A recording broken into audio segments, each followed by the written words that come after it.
Good morning to all employer in Hong Kong. I'm Alexander Grace. I'm 33 years old.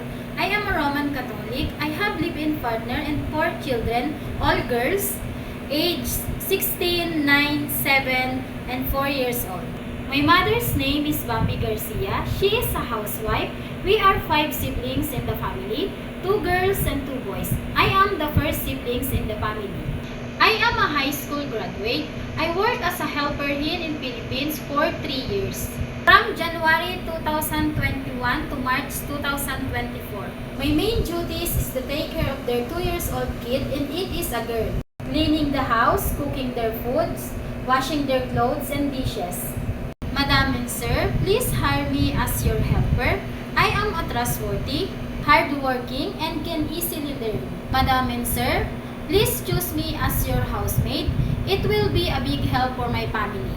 And I promise to do my duties and responsibilities, and I will finish my contract.